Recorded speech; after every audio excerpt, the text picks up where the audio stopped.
Hey friends, j'espère que vous allez bien. J'ai trouvé mon ancienne blog que j'écrivais quand j'étais une nouvelle mariée et tout ça, quand je venais d'arriver en France. Je l'ai mis en privé parce que je peux vous dire, il y a certaines choses où j'en parlais comme si je savais, mais je croyais savoir et pas du tout finalement. J'étais pas aussi nuancée que je suis aujourd'hui dans mes opinions de différence de culture. Et je voulais réagir, je voulais vous partager un peu des petites pépites que j'ai trouvées sur cette ancienne blog. Oh oui, vite fait, avant de commencer, n'oubliez pas de vous abonner à la chaîne, mettre un petit pouce vers le haut et bien sûr vous allez me laisser un commentaire avec vos expériences également, ça serait sympa. Le nom de cet article c'est French Fry Me et je commence au début en vous décrivant pourquoi parfois j'ai un petit peu du mal avec certaines mentalités en France. Même pas que c'est mauvais, c'est pas pour dire que je veux qu'ils fassent comme aux États-Unis, mais c'est juste mentalement, j'arrive pas à faire en sorte que ça fonctionne avec la façon que mon cerveau a été construit dans le pays où j'étais née en fait. C'était très dur, surtout au début, parce que parfois les gens, c'était même pas qu'on avait une différence d'avis ou qu'on voyait les choses différemment, c'est que littéralement je trouve que la structure de la société dans nos têtes n'était pas pareille. Un bon exemple que j'ai donné dans un autre post, c'était juste avant de se marier, on avait choisi l'appartement et tout, et mon mari disait ah c'est dur de choisir un déco pour l'appartement vu que le mur dans l'appartement c'est orange. Et je dis c'est pas vraiment orange, c'est plus un jaune. Et mon mari disait non c'est orange, je t'assure. Et j'étais là, oh tu verras quand on va déménager, c'est jaune je suis sûre. Donc on arrive dans l'appartement, on regarde tous les deux le même mur, c'est le même mur, c'est la même peinture, on est tous les deux avec nos yeux en train de regarder au même moment et on est chacun là. Ah mais tu vois c'est jaune, et il était là, ah mais tu vois c'est orange. Et on a appris à ce moment là qu'on n'avait pas forcément la même définition d'orange. Et du coup c'était drôle pendant les premiers 2-3 mois quand on n'avait pas encore fait la peinture, qu'on avait des invités, on leur demandait s'ils trouvaient que le mur était jaune ou orange. Et tous les Américains qui sont venus chez nous disaient que le mur c'était un jaune foncé et tous les Français et les Françaises disaient que c'était orange. C'est pour ça aussi que parfois il y a des petites manques de communication, des moments où on se comprend un peu mal entre les différentes cultures parce qu'on ne voit pas forcément des choses de la même manière. Et ce n'est pas du tout qu'une personne a raison ou que l'autre a tort, c'est juste c'est pas pareil en fait, on voit les choses différemment. Donc dans l'article French Fry Me, une chose que j'avais complètement oubliée, c'était dans un de mes premiers boulots, on m'a expliqué qu'il fallait que je me calme un petit peu. La personne avait travaillé déjà aux États-Unis, c'était un directeur, il m'a expliqué, il disait je sais comment c'est aux États-Unis, mais ici il faut essayer d'être un peu moins efficace. Et je disais what? Aux États-Unis, le valeur numéro 1 dans un business, c'est d'être efficace. Le plus qu'on est efficace, le mieux. Et il a dit, je comprends aussi en France, on veut être efficace, mais là, la façon que vous êtes un peu trop efficace, ça peut être un peu mal vu par les autres collègues. Ça peut aussi faire en sorte que eux, ils se sentent obligés de faire plus d'efforts, vous voyez. Je voyais pas, je vois toujours un peu trop, je vous avoue. Mais j'ai accepté, j'ai essayé de m'adapter un petit peu plus, être un peu plus cool et calme au boulot. Mais c'était vraiment marrant. Aujourd'hui, je voulais vous raconter certaines des choses awesome, donc des choses géniales qui sont arrivées en France. Certaines de ces choses me donnent envie d'être un peu plus française. Commençons avec le plus superficiel. Numéro 1. Presque tout le monde s'habille mieux que moi.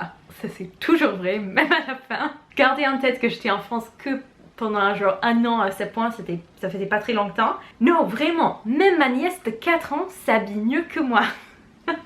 Bien sûr, il y a quelques exceptions à cette règle, ou au moins moi j'aime bien croire qu'il y a certaines exceptions à cette règle. Mais il y a une bonne partie, une bonne portion de la population qui savent mieux que moi. La plupart des gens, au moins dans ma ville, on dirait qu'ils savaient ce qu'ils étaient en train de faire quand ils se sont habillés le matin. Quand j'ai enseigné dans les lycées ici, la majorité de mes élèves lycéens s'habillaient comme si elles étaient des New-Yorkaises qui avaient 25 ans. Vous avez 16 ans, pourquoi vous savez appliquer si bien l'eyeliner? Et où est-ce que tu as trouvé cette sac? Une autre raison pour laquelle c'est si magique, c'est que la majorité des magasins de vêtements ici sont extrêmement limités. J'ai comparé avec les États-Unis bien sûr, ou à Las Vegas, la section dans les magasins c'est malade. Mais souvent je vois les filles qui marchent dans les rues dans une façon sans effort, comme si elles venaient de mettre cette tenue ensemble le matin, sans prendre la tête, comme si c'était sans effort. Dire que je suis jalouse, c'est 100% correct. Comment elle le fait? Ça je sais toujours pas, j'arrivais jamais même. J'ai essayé pendant un petit moment de un peu copier le style et tout. Et parfois il y avait une ou deux tenues qui allaient bien. Mais sinon, non. Les pharmacies françaises pour le numéro 2 des choses qui sont géniales en France.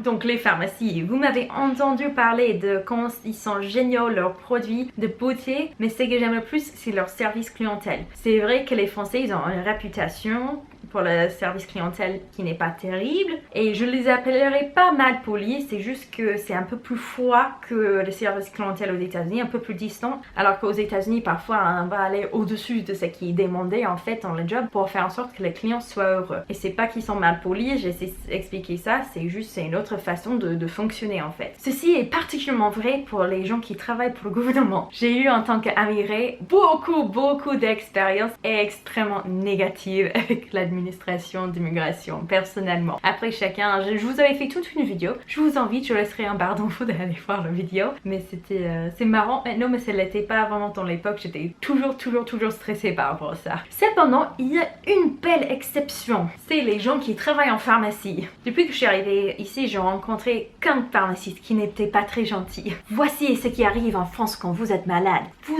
n'allez pas acheter un pilule ou un sirop qui est censé de tout guérir tous les symptômes dans un coup, un peu comme ils font aux États-Unis. Je crois que c'est pas Sandria qui avait dit que les médicaments aux États-Unis c'était quand c'était dosé pour les chevaux. Il y avait quelqu'un qui disait ça, j'étais là genre mais parfois quand t'es malade, tu t'en fiches. Vous allez entrer dans la pharmacie, vous allez leur dire tes symptômes et ils vont traiter uniquement vos symptômes. Ils vont aussi vraiment prendre le temps pour vous parler, de trouver ce qui est en train de causer ces symptômes afin qu'ils puissent t'aider à trouver la façon de te guérir le plus rapide et le mieux pour ta santé que possible. Bien sûr, peut-être vous allez quitter la pharmacie avec 5 bouteilles différentes, mais au moins vous allez sentir mieux rapidement. C'est magique. Ah, je me souviens. Alors depuis, bien sûr, j'ai eu parfois des expériences un peu mixtes. Parfois, on me donnait des médicaments qui marchaient pas du tout, mais c'est pas du tout le même qu'aux États-Unis ou même ici au Canada où on peut aller décrire tous nos symptômes. Le pharmaciste va réfléchir, essayer de nous aider vraiment à trouver le meilleur truc pour, etc.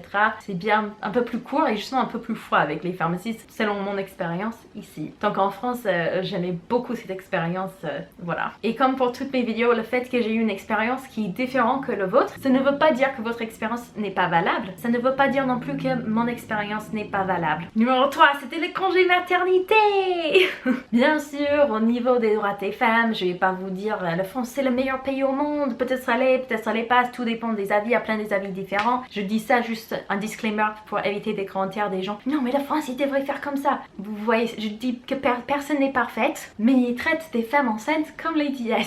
C'est rigolo de voir ma perspective de l'époque, mais je tiens toujours que les femmes enceintes en France sont beaucoup mieux prises en soin que les femmes aux États-Unis. J'ai halluciné à la différence en fait. Et même là, ça va au-delà de juste un avis simple, une expérience qui était très bonne. C'est surtout, vous regardez des statistiques, les femmes enceintes aux États-Unis et qui viennent d'accoucher, il y a 3 fois plus de chances qu'elles vont mourir qu'en France et que dans quasiment tous les autres pays développés également. Donc même si mon expérience était bonne, je pense qu'on peut dire qu'il y a certaines choses qui sont en place dans le système en France qui sont supérieures pour les femmes enceintes qu'aux États-Unis, vu qu'il y a plus de femmes qui meurent aux États-Unis qu'en France. Voilà. Et également pour les bébés, il y a plus de chances que votre bébé va survivre en France qu'aux États-Unis. Bien que si vous avez des moyennes et vous avez beaucoup d'argent aux États-Unis, c'est sûr, vous pouvez être facilement bien pris en soin, mais c'est compliqué et c'est pas parfait. Les deux systèmes, bien sûr, il y a toujours des choses à s'améliorer. Les violences gynécologiques, ça existe en France, aux États-Unis, dans tous les pays au monde, c'est horrible, il faut les dénoncer, il faut en parler de son expérience, mais c'est assez cool